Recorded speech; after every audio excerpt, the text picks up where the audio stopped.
Bonsoir à vous tous et bienvenue à notre étude biblique du mercredi soir. Bienvenue à notre temps dans la parole de Dieu au milieu de la semaine, un temps pour notre enseignement dans les voies du Seigneur. Ce soir, nous voulons nous arrêter sur l'idée « pas vraiment des nôtres ». Pas vraiment des nôtres.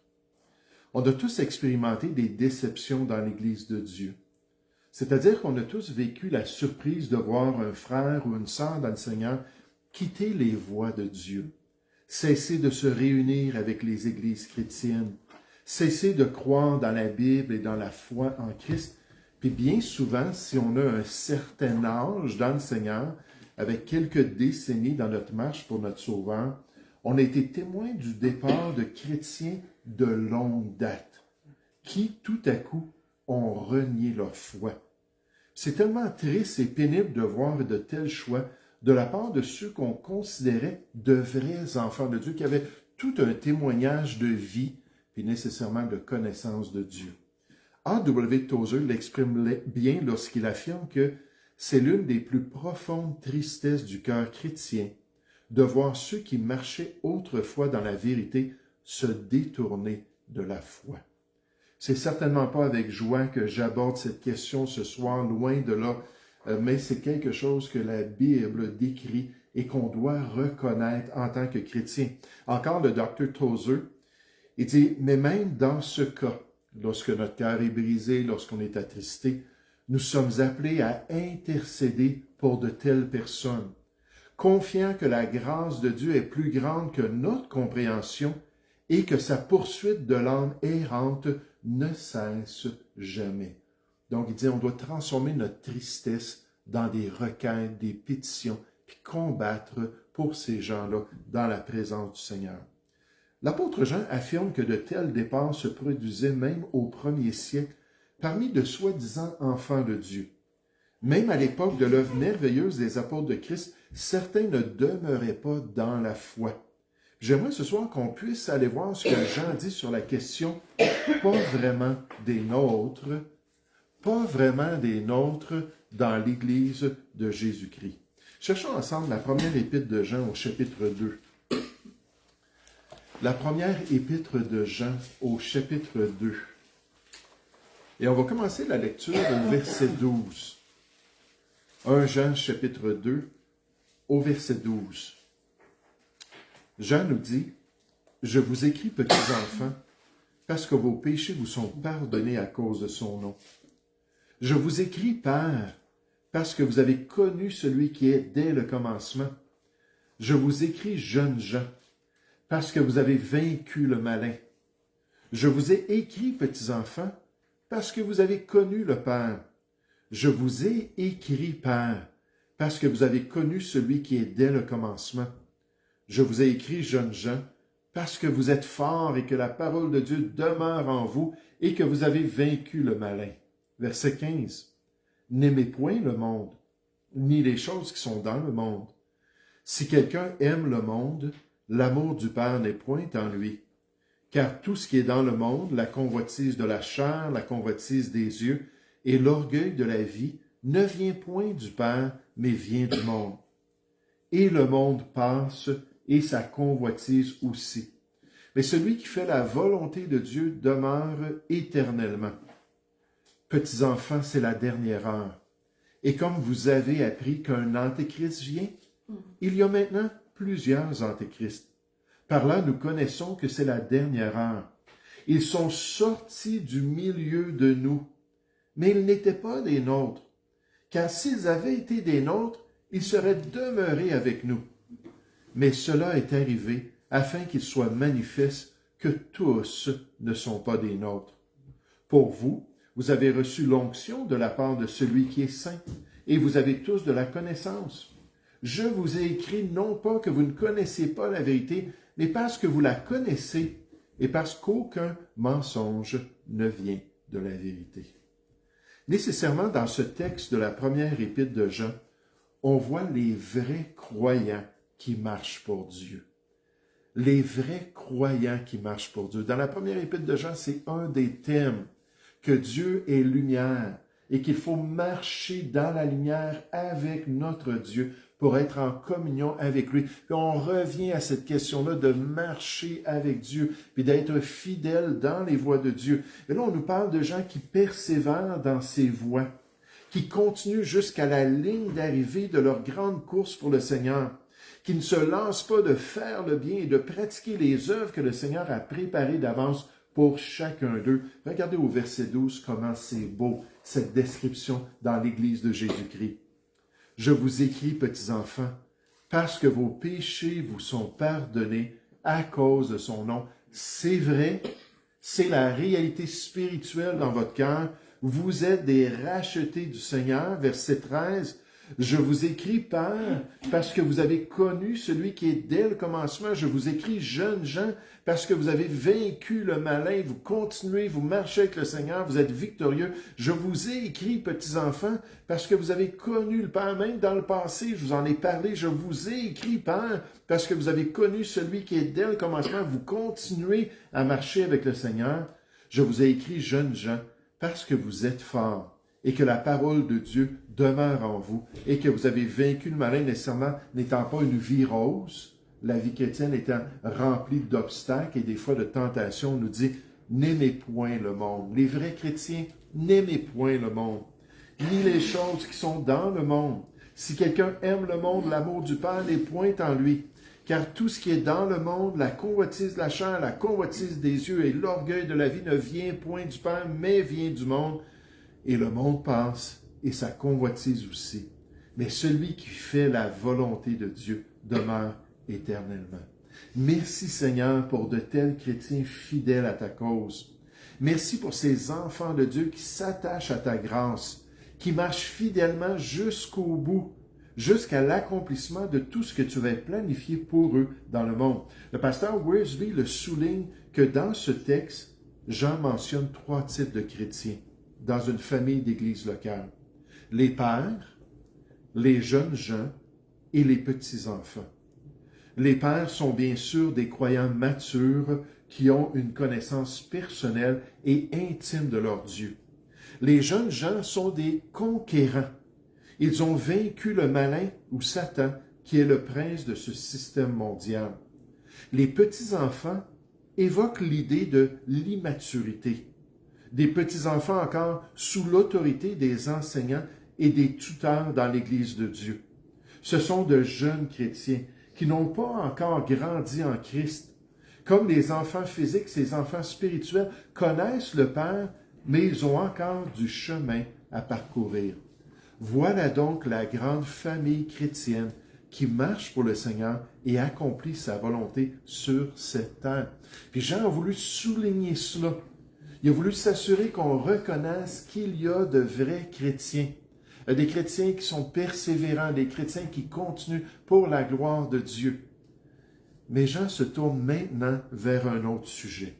Alors que notre texte décrit les soi-disant croyants qui se détournent de Dieu.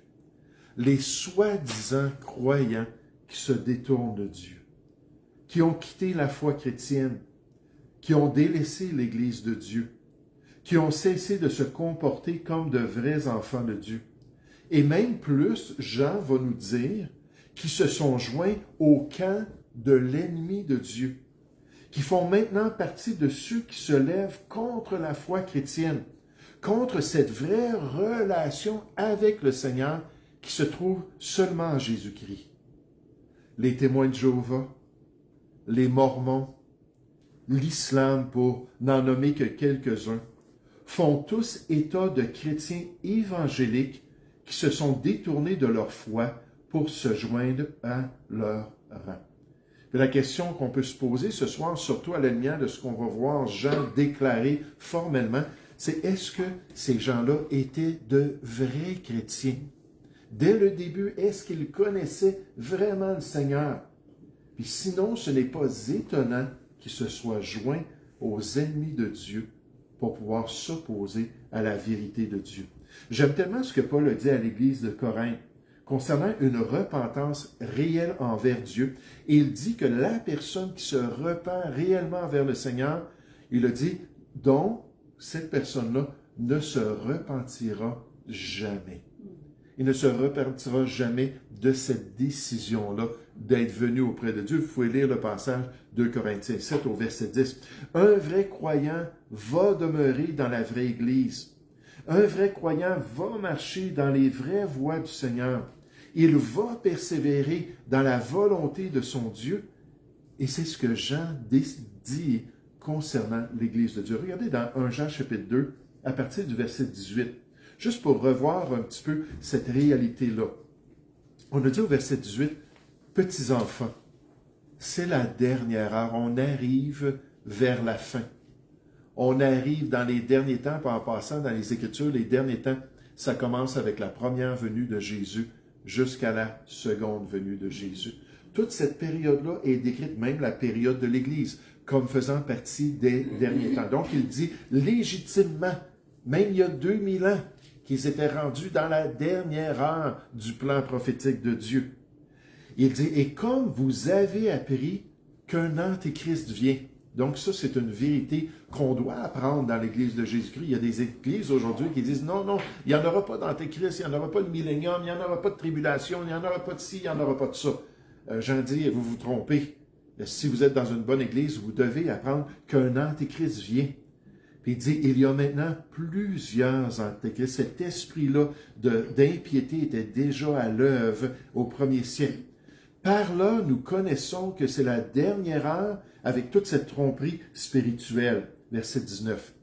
Puis remarquez ce que Jean dit concernant l'état spirituel qui se manifeste dans les derniers temps. Il dit, ils sont sortis du milieu de nous.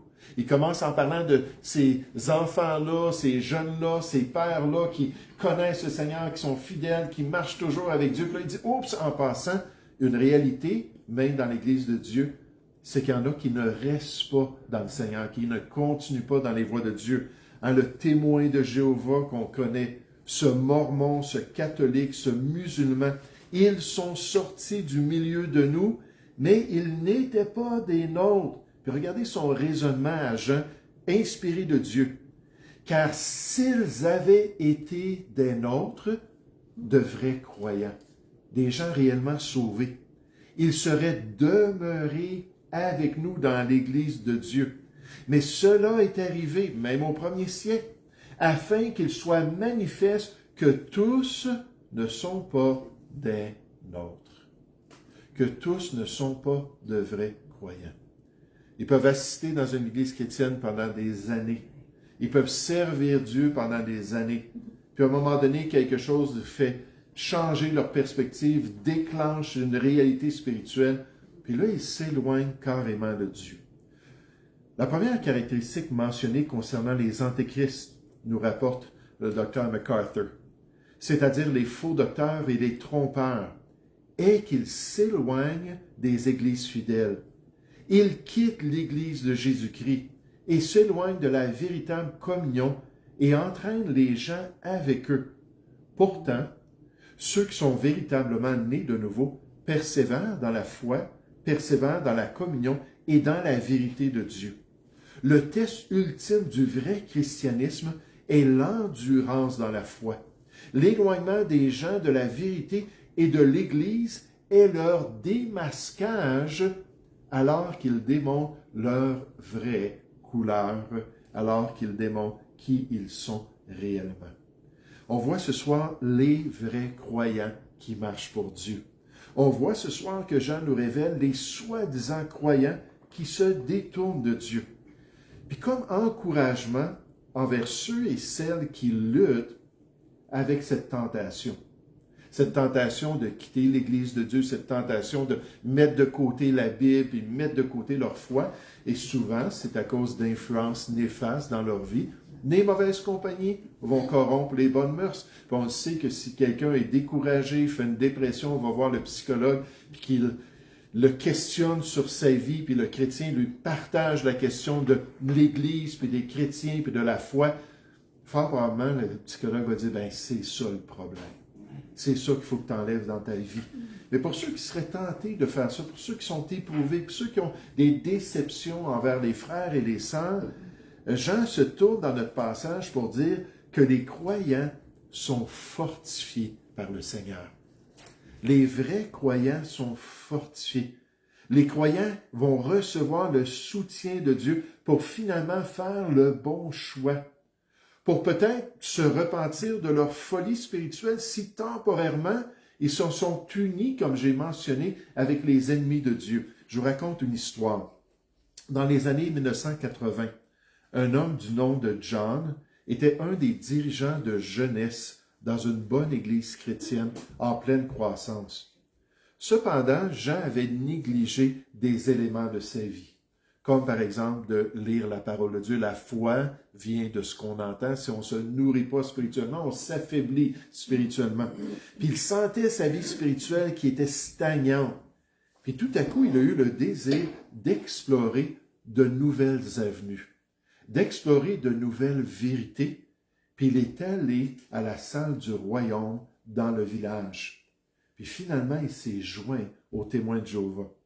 En parcourant leurs enseignements, il s'est vite aperçu qu'il y avait une absence de l'amour et de la compréhension de Christ dans cette organisation particulière. Ça venait le troubler parce qu'à part ça, il y avait quand même un bon temps. C'était une belle communauté, c'était un bel entraide qu'il a trouvé dans ce regroupement-là. Puis ça l'a pris des années de chagrin puis d'introspection pour que Jean finalement arrive à la conclusion « Je ne suis pas à la bonne place ». Il était continuellement tourmenté, il était continuellement tiraillé à l'intérieur. Il ouvrait la Bible, même dans la version du Monde Nouveau, qui est une perversion, un trafic de la parole de Dieu. Il voyait quand même des vérités qui le ramenaient à cette réalité-là. Tu n'es pas dans la bonne place. Puis finalement, il est revenu à l'Évangile, au vrai Évangile, puis à la vraie Église de Jésus-Christ. Il a redécouvert sa relation avec Dieu. Puis s'est finalement aperçu que seulement dans la volonté de Dieu, le chrétien peut croître, s'épanouir et vivre avec une conscience pure devant le Seigneur. Son expérience lui a montré qu'il ne faut pas jouer avec les fausses religions puis les imitations de l'Église de Jésus-Christ.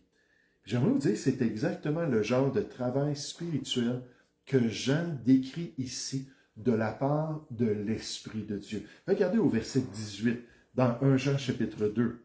« Petits enfants, c'est la dernière heure, on l'a déjà vu. Et comme vous avez appris qu'un antéchrist vient, il y a maintenant plusieurs antéchrists. Par là, nous connaissons que c'est la dernière heure. Ils sont sortis du milieu de nous, mais ils n'étaient pas des nôtres. Car s'ils avaient été des nôtres, ils seraient demeurés avec nous. Mais cela est arrivé afin qu'il soit manifeste que tous ne sont pas des nôtres. » Verset 20, remarquez, c'est tellement important, pour vous, en contraste avec les autres, en contraste avec les faux frères, les antéchrists comme Jean les appelle, pour vous, vous avez reçu l'onction de la part de celui qui est saint, et vous avez tous de la connaissance. Et l'onction dans le Nouveau Testament, dans ce contexte, ça nous parle de la venue du Saint-Esprit.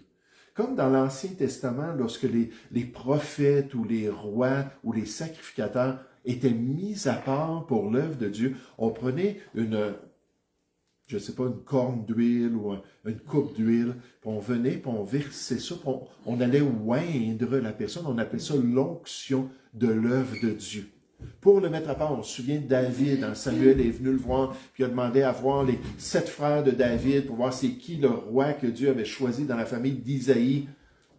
Puis finalement, c'était personne de ces 7-là. Il a dit, « T'as-tu un autre fils? »« Ah, il y en a un, il est dans le champ, là, puis ça. Fais-le venir. » Puis là, il arrive, puis l'Esprit de Dieu, il dit, « Oui, moi, je ne regarde pas ce que l'homme regarde. L'homme regarde à ce qui frappe les yeux, comme les grands frères de David.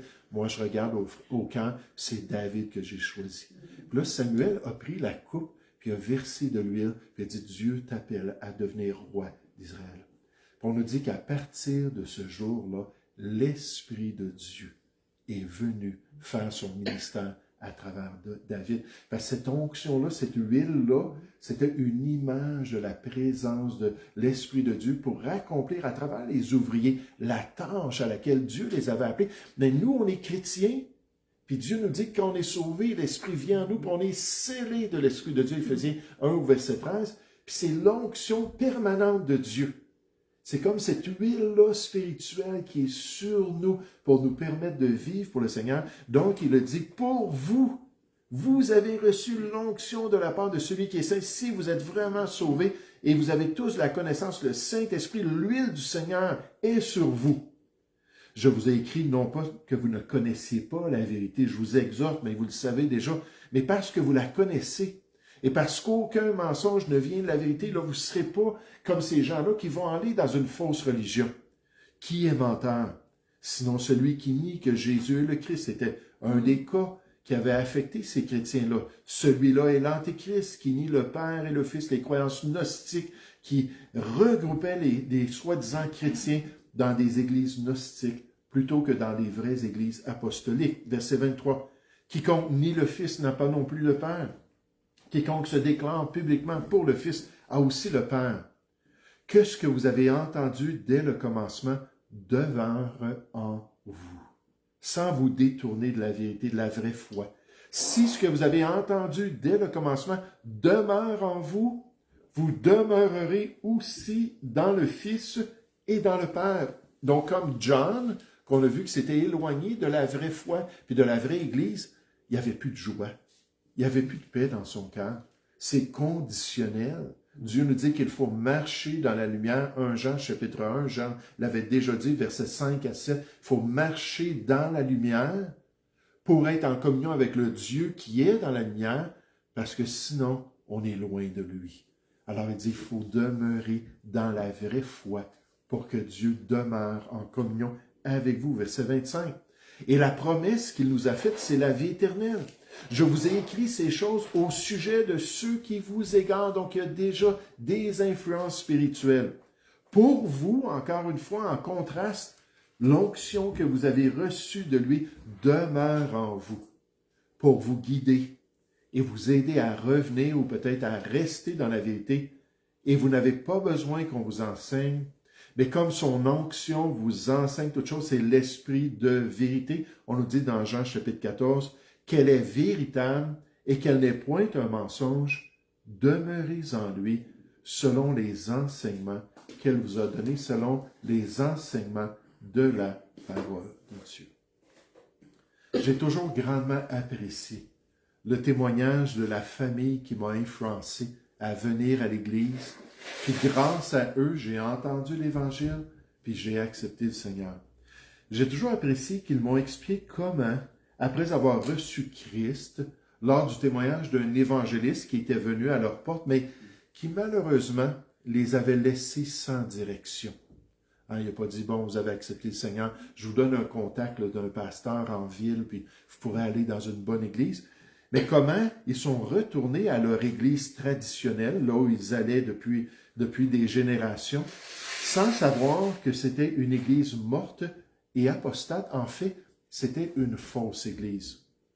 Le Saint-Esprit, ou l'onction de Dieu, comme Jean le décrit, a travaillé dans leur cœur, jusqu'à ce qu'ils quittent cette religion. Ils ne savaient pas pourquoi, ils ne pouvaient pas citer la Bible, ils ne pouvaient pas dire c'est quoi la vérité qui les amenait dans cette décision-là, mais l'Esprit les a guidés vers une vraie assemblée chrétienne.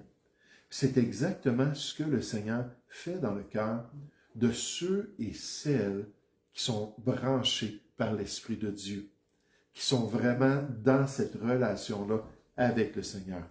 Alors, qu'est-ce qu'on a vu dans notre texte ce soir? On a vu qu'il y a dans l'œuvre de Dieu de vrais croyants qui marchent pour leur Dieu, qui sont fidèles au Seigneur, qui persévèrent dans ses voies, qui saisissent sa grâce pour bien compléter leur course pour leur Dieu. De même, malheureusement, on a vu qu'il y a de soi-disant croyants qui se détournent de Dieu, qui quittent l'Église du Seigneur, qui mettent de côté leurs amis chrétiens et les vérités bibliques, qui se joignent même, pour certains, à des groupes qui sont opposés à l'Évangile de Jésus-Christ. Mais ce qui est encourageant, c'est qu'il y a pour les croyants une force que le Seigneur leur donne s'ils sont tentés à faire le mauvais choix. qu'ils sont protégés par leur Sauveur, qu'ils sont guidés par son Saint-Esprit, qui vont peut-être même se détourner d'une fausse religion dans laquelle ils se sont affiliés pour revenir à la véritable Église de Jésus-Christ. Puis quand je vois ça, je dis, Seigneur, que tu fasses ça dans ceux qui se sont éloignés de toi, dans ceux qui même ne sont pas allés dans d'autres regroupements religieux, mais qui ont cessé de lire ta parole, ils ont cessé de dire qu'ils sont chrétiens. Ils agissent exactement comme des païens. On le voit très facilement, même dans leur comportement, leur habillement, leur manière. Autant ils étaient des lumières, comme on a mentionné un petit peu plus tôt, avec les vérités de Dieu puis la vie chrétienne. Puis autant, après quelques temps, ils ont totalement changé. Comme une jeune dame qui s'appelait Sylvie, qui avait accepté le Seigneur, puis après peut-être une année ou deux, finalement, elle est allée voir le psychologue dans une dépression. On était au Saguenay à cette époque-là. Le psychologue et sa famille ont dit « Arrête d'aller dans une église comme ça, c'est une secte. » Puis elle a fait le choix de suivre ces conseils-là. Puis on l'a revue juste quelques mois après. Puis elle n'avait plus du tout la joie du Seigneur. Elle était probablement là, sur des médicaments. Elle a probablement commencé à faire des choses qui troublaient sa conscience. Mais on l'a vue, puis elle avait l'air malheureuse, triste, loin de Dieu. Puis on devrait prier que le Seigneur agisse puissamment dans le cœur de telle personne si elle connaît réellement Jésus comme son Sauveur. Nous allons prier ensemble. Père Céleste, j'aimerais te remercier, Père, pour ce thème que tu as mis dans mon cœur, pas vraiment des nôtres, et cette réalité que tu as révélée par ton esprit et par la plume de Jean, que même au premier siècle, les antéchrists, les faux frères, les séducteurs pouvaient venir dans les assemblées chrétiennes et finalement, avec la fidélité des chrétiens et de la vérité de Dieu, sortir puis se joindre à des groupes qui s'opposaient complètement à ton œuvre. Et Père Céleste, on sait que ces gens-là, s'ils ne se repentent pas, s'ils ne reviennent pas à ta vérité, un jour vont être grandement redevables parce qu'ils vont avoir enseigné l'erreur et qu'ils vont avoir détourné les gens de tes voies.